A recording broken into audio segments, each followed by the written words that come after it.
Hello everybody, my name is Aceface. Today I'm doing a test on my testing grounds in the test server. This is an abyssal test which will be another one for the T5 Dark Gila. So I've done this before, but I want to do this again because I've not extensively tested this a whole lot.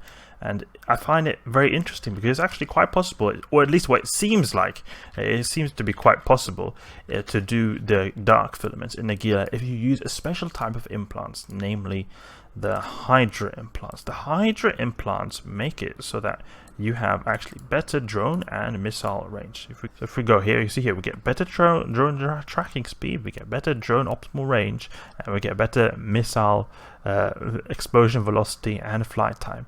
And this is increased by a large margin if you have the full set here. So we're just going to plug in this whole set and get to work.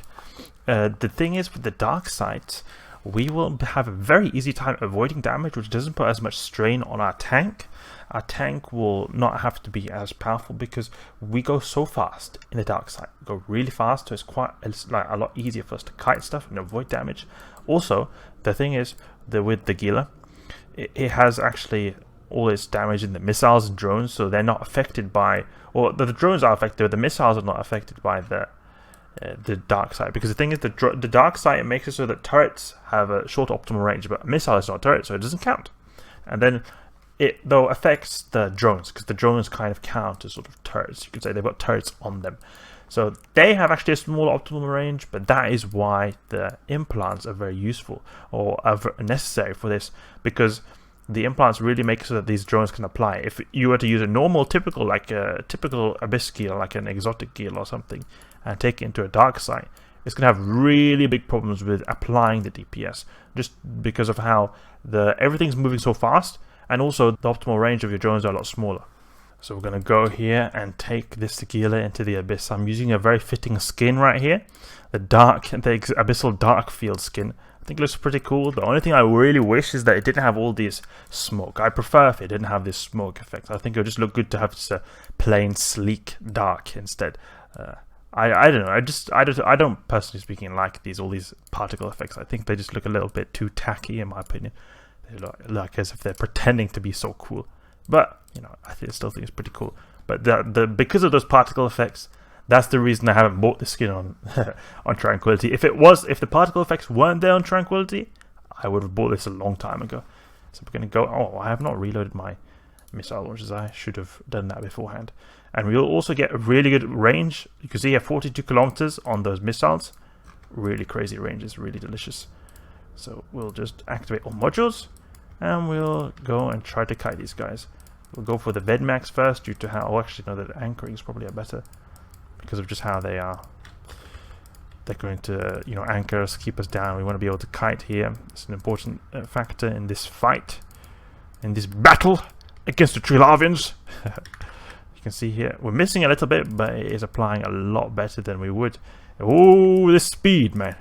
7 kilometers a second. Ah! No! Don't die, please. Get back in. Oh, that speed, 7 kilometers a second.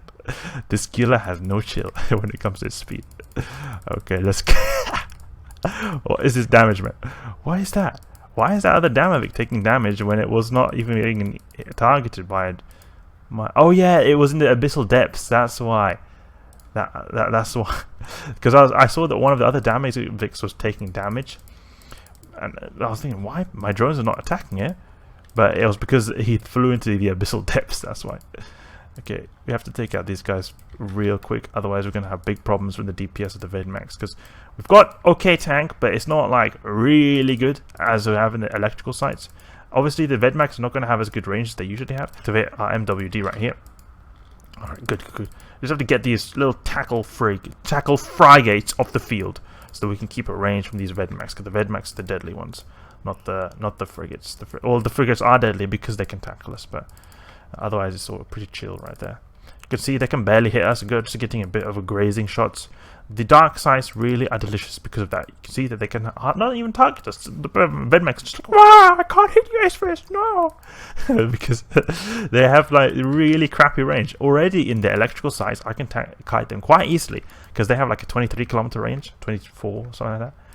when they're when they're in the dark side, they have like 30 or 50% minus their optimal range. So they're like almost half of that range just gone. So they got like a 13-15 kilometer optimal. It's so easy to keep out of that range. You can see here we're just keeping out. They're just bouncing out. They're not even able to. Oh, we shouldn't be near that deviant automatic suppressor just due to tracking application. And I should have actually been going for these Vedmechs. I'm a bit stupid right here. So I've not actually been running a whole lot of abyss sites the last few days. I've been actually doing quite a bit of missioning, or at least properly running abyssal sites. So I'm a bit rusty right now. It's alright. I think we'll pull through. It seems pretty simple right here. The deviant automatic suppressor is going to shoot down our missiles, and we don't want that to happen. Obviously, we don't want that to happen. Less DPS means more DPS that's going to come at us. They're remote repairing that guy. Look, do you see that? All those remote repairing. They're like, please, man, don't kill him. Don't kill him. He's just a little boy. That damn Vic. Okay. What? Drones? Stop sleeping? What the hell is he doing? They're just idling there. Maybe they're attacking this one. That's why he's got structural. Maybe this was the one who went out into the abyssal depths. Perhaps. I don't know. This is the good thing about the dark side, though. We're just flying. Oh, no. Get back in there. Get back in there. I thought I was going to die right there, because I can't really tell the appearance of this tachyon cloud.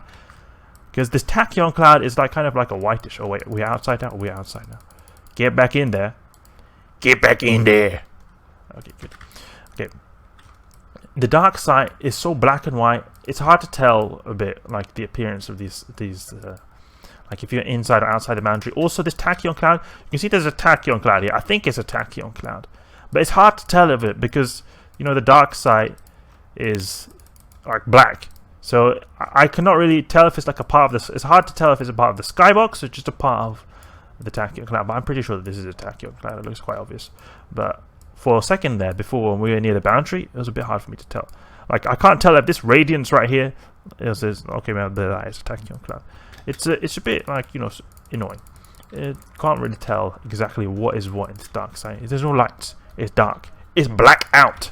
You know, we've got power cut here in the dark side. We can't see anything. No, it's unfortunate. You know, I would probably be going to these extraction nodes if this was a real server.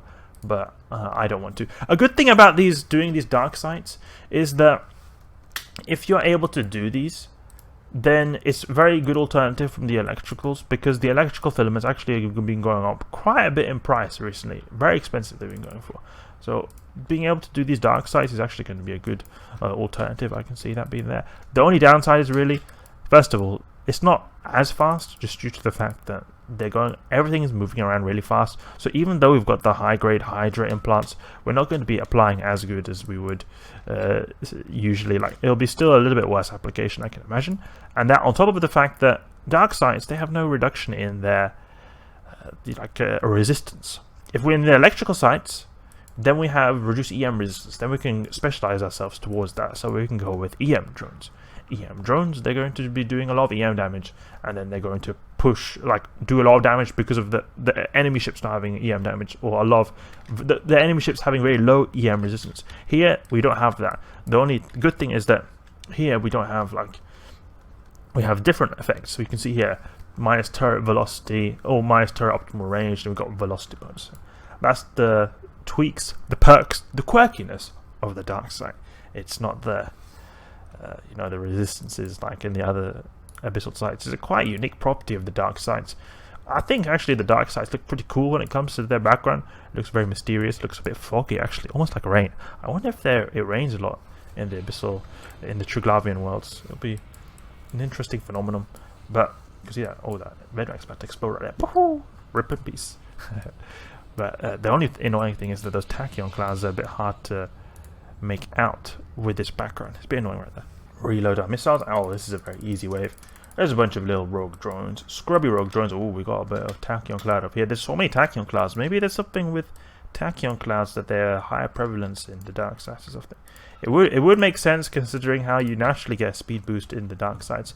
So CCP, you know, with their sadistic nature, they want to just mess around with us, so that it's more likely that you would go out into the abyssal depths. Very unfortunate thing. Very anticlimactic as well, dying to those abyssal depths, because you're just like, oh, I'm trying to avoid getting killed by these rats. There's so much damage. And then wait, oh, what the heck? I just died because the abyssal depth's not actually to NPCs. Very very annoying, especially when it comes to the frigates, because you go so fast in the frigates. You see here 7k a second with the Gila. Imagine how fast it would go in a frigate. You go like 10 plus k a second, maybe even more, 15k. I've gone once in a Dramiel, and the Dramiel went really fast, like crazy speeds, 45 kilometers plus a second. It was absolutely crazy. Let's just lock up these guys because we've got a lot of people that need to be locked up. How much DPS does my fit actually have? 760 DPS. Okay, that's decent DPS right there. We're doing some decent punches to these abyssal rogue drones, and also a possibility could have been that I could have added some actually, some missile implants. They would have assisted a bit with my missile application as well, and also range and damage. So there's still some room for improvement right here when it comes to this fit. However, it's good to know that I don't even need those implants, or it's going pretty smoothly without those implants. The time is not the best though. You can see here we're almost going to the 10-minute mark, and we've not even finished the second room yet. Something I would have really hoped to actually have done. And I think we need to actually pull a bit of range right here, because we're actually taking a little bit of damage, which I'm not too comfortable with taking. Because sometimes I noticed that if the rogue drones come very close to you, and then they can start doing crazy amounts of damage. But they have a very short range, so it's quite easy to avoid them. But if they come close, they can actually do quite a bit of damage. So that's why usually I notice the rogue drone waves, they're very easy waves, very little HP in them, and also they've got very short range, so you kill them basically before they even come close to you. But if they come close to you, if they do the damage type that you have low resistance in, for example, I have pretty low EM. Okay, not so low EM, but when I was in the electrical sites, I had really low EM. If they're a bunch of these spark needle kind of rogue drones, they've got the like EM damage type. Oof, those guys are gonna go crazy. I'm not really able to tank it in my T5 electrical Gila, so don't underestimate the rogue drones. However, it is still one of the easier waves. It's just keep in mind the range. The range they have can flip things, turn tables, so to say, because they'll do a lot of damage. Then if they get close and they do the damage type or the resistance type, if you have a resistance hole, that's why it's pretty good to not have resistance holes. I never really used these like resistance rigs, but a lot of people do use them, and I think that's a good reason to use the resistance rigs. But I find that, in my opinion, when it comes to doing the abyssal sites in a Gila, the biggest threat is not actually these, NPCs that do specific damage like the rogue drones or Triglavians. The biggest problem actually is the Charybdis Tyrannus wave. So that's why I base my fits. So you'll see when I do my electrical farming sites, I base my fits around being able to tank omni damage. I don't base it around tanking a specific damage type. And that's because the NPC, like the drifter battleship Charybdis Tyrannosaurus Rex, does like omni damage, does every single damage type. So that's why I often like to use these solidifier rigs. In this case, I don't have any solidifier rigs because I need the capacitor. Because if we're in the electrical site, we have a boost to our capacitor. But since we're in the dark site, we don't have a boost to our capacitor. So that's why I'm just using all these capacitor control circuit rigs. But in the electrical site, I would then use a solidifier because that makes our shield boosting actually a lot faster. But on the other hand, if you boost your shields faster, you do consume more capacitor. That's a bit of a downside right there. But the point is, I am affecting all resistances by using that solidifier.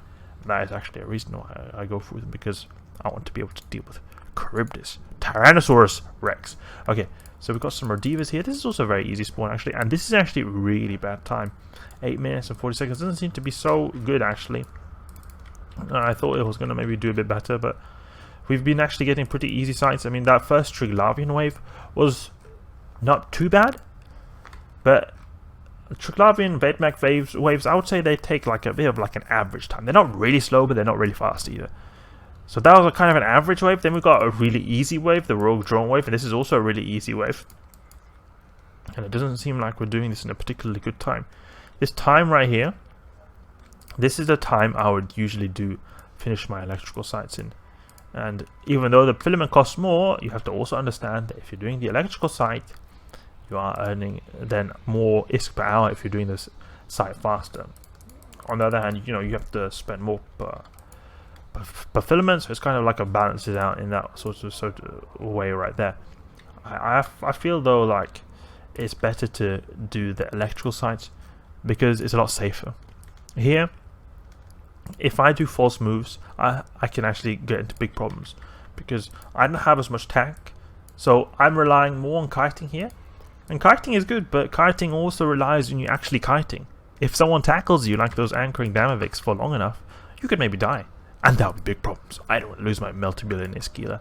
This is quite an expensive Gila right here. I don't know how much, but because I'm on the test server, you know, I wish it was 1.2 million, but unfortunately that's not the case.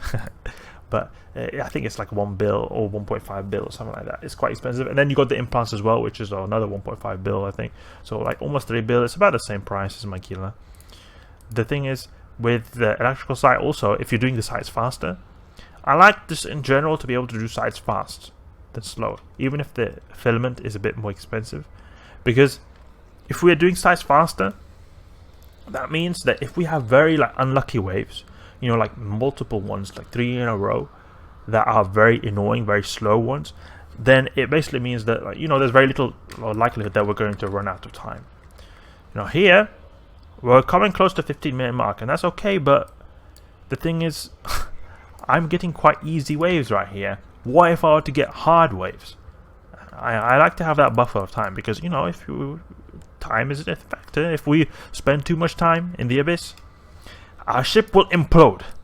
Our hull integrity will just be compromised. It'll just be bent inwards and just explode. That's what will happen. It'll be like a submarine, just like explode.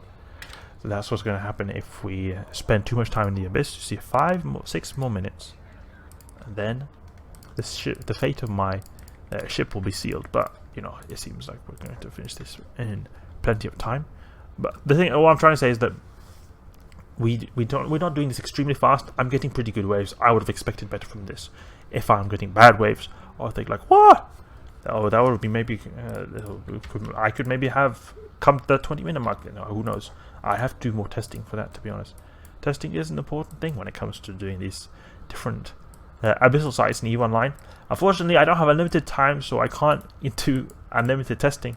I have to kind of rely on what evidence there is out there.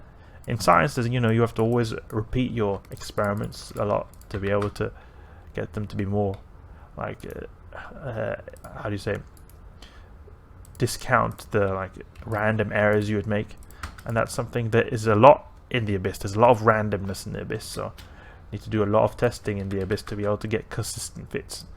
It takes a whole lot of time. Alright, let's get this guy. What's our time? 4 minutes or 5 minutes left. I don't think that's pretty good. Not so good. I would have expected better from these waves. Rodiva waves tend to be pretty easy. Rodivas are like, they've got not so much HP. Usually just 3 Rodivas, 3 basic cruisers. I think they're not as tanky as Vedmax. And then you just got a bunch of rogue drones. So usually that is really easy. But you can see our time is not the best. I think what took a lot of time was actually a little bit of that rogue drone wave, but mainly that Triglavian wave initially. Alright, that's it. T5 Dark Gila, doing some more testing. Seems like it's possible, but if it's optimal, I still prefer the electric one. Hope you guys enjoyed this video right here. If you did, please leave a like and subscribe. I'll catch you guys later.